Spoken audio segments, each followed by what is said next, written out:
Hey guys, what's up? It's Mark My Words here. This is the only correct GOAT list. You know, some of you guys are going to think the number 10 spot, you know, he's too low. Some of you are going to think he's too high. It's a very controversial take. We got Mighty Mouse. That's right, Demetrius Johnson himself. But anyways, he has 3 good wins: Kyogi Haraguchi, John Dodson, and Henry Cejudo.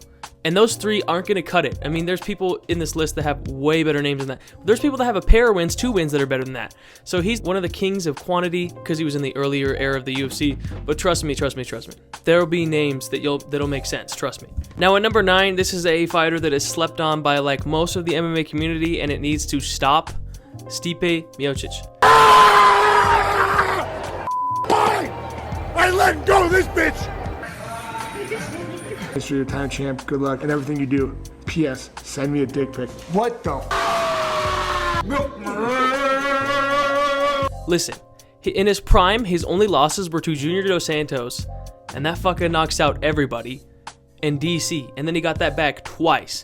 This guy in his big 3 has Fabricio, prime Fabricio, in DC twice. Those 3 wins are legendary. I mean, we look at John Jones for being this like super hyped up monster of a fighter for beating DC and having 1 good win because the other one was a no contest. So Stipe looks like one of the great, and he has Alistair over him, and he got back that win against Junior Dos Santos, and he has guys like Gabriel Gonzalez on there. So stop sleeping on Stipe. He deserves this number 9 spot. This is a fighter who's here because they had a bit of everything in their career. They had the undefeatedness, which gives them a lot of aura. They had the quality and the quantity. Khabib Nurmagomedov had the quality wins in Conor McGregor, basically prime, Justin Gaethje prime, and Dustin Poirier prime, which are great wins. And then he had the quantity at the same time. So he had Al La Quinta, great quality win. He had Rafael Dos Anjos, good win. Edson Barboza took a couple big shots, proved that he was tough. He just has a little bit of everything, which helps him sit perfectly right at the number 8 spot. No big losses, no flatline events, no horribleness that just hurts his resume at all. So he looks great right here. Now at a number 7 spot, we have Merab Dvalishvili. He has so many good wins, it's not even funny. He has Corey Sandhagen, Sean O'Malley twice, Umar Nurmagomedov, Henry Cejudo, Peter Yan. A little bit out of prime, Jose Aldo, coming off a decent win streak though. Marlon Moraes, John Dodson, a decent win over Gustavo Lopez. In my opinion, that's just too many wins to not be considered at the number 7 spot. You know, he doesn't have enough like, oh my gosh type of performances to really set him apart, but he's definitely in the pack. That's too many times that he's shown up and fought amazing fighters to not be considered at the number 7 spot, in my opinion. Now for Alex Pereira, it's basically the same argument as Merab. He has too many good wins, except he has the double champ status, which really sets him apart from Merab in my opinion. And he beat Israel Adesanya and Sean Strickland, which have proven great in that division. And then he moves up and fights Yan, who's a tough fighter, barely beats him, but he does. And then he beats people like Magomed, who's an up-and-comer, and Khalil, who's a decent fighter, and Yuri Twice, who was a former champion. So, I mean, great wins and quality wins, and he has the double champ status, so he deserves the spot, obviously. Ilia Topuria. Now he's here because he just had 3 all-time wins that were ridiculous. So first, we knock out Volk, who is a phenomenal fighter, a great fighter. I don't care what people have to say. It was wash Volk. No, it wasn't. He just beat Diego Lopez twice, who's the number 1, number 2 fighter in the featherweight division. So I don't want to hear that excuse. And then we get Max Holloway, who's a top 15 fighter, former champion as well, knocked out Gaethje. And then we have Charles Oliveira, who was a 3-time champion. Those 3 fights are legendary. Ridiculous. And then he has Bryce Mitchell and Yusuf Zalal on there. So Ilia Topuria smashes the number 5 spot, and it's not recency bias. It's not. Now, GSP's at our number 4 spot. He's a lot like Mighty Mouse, but if he just had more accomplishments. He has the double champ status. He has wins over Matt Hughes.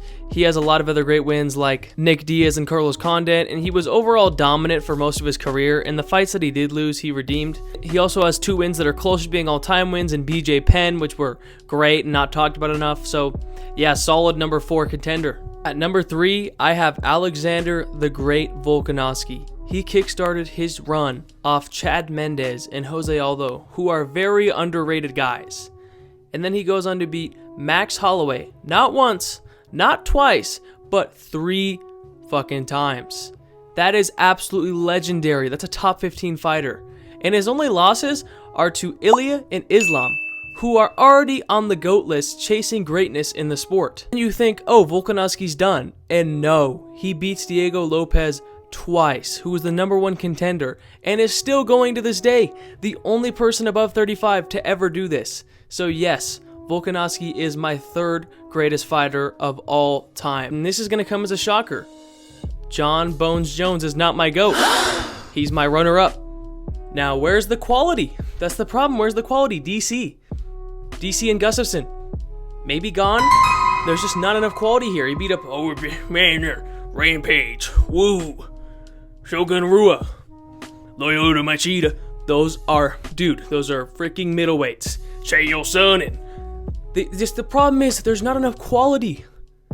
Glover Teixeira. He didn't beat Reyes. Gustafsson and DC. That's it. And that's why he's my runner-up. Now my GOAT is Islam Makhachev. Crazy, I know. Dude beat Volk. And then he beat Volk off the couch. But then he beat Charles to end the run. That is the best version of Charles you could beat. He beat the best version of Volk you could beat. And then he beat Dustin, who's one of the best uncrowned champs ever. And then I know JDM hasn't looked so best, but he moved up, got double champ status too. Tied for the longest streak ever. 16 wins in the modern era. That's like what Silva did, but on steroids. And then I don't even care that some of these wins he got weren't when he was champ. They're still UFC wins. Dan Hooker is still a quantity win. Renato Moicano is a great championship win. I mean, that would have been looked at. Renato Moicano would have been looked at as a demon in 2008 if he was a middleweight like Jon Jones decided, woo, Renato Moicano, that dude was on a crazy. Like, he would have been looked at as one of the craziest guys in the division too if he was in the dinosaur era with Jon Jones when he first became champ. And then, Islam Makhachev has good wins all over the place, all over the board. Thiago Moises was a good win. Davey Ramos was a good win. These were 2 ranked guys. Close to prime Dan Hooker, who went to a war with Dustin Poirier. That's a good win too. Short week's notice, Arman Sarukian. That aged really well. So yeah, Islam Makhachev is my GOAT. Argue me in the comments, I don't care.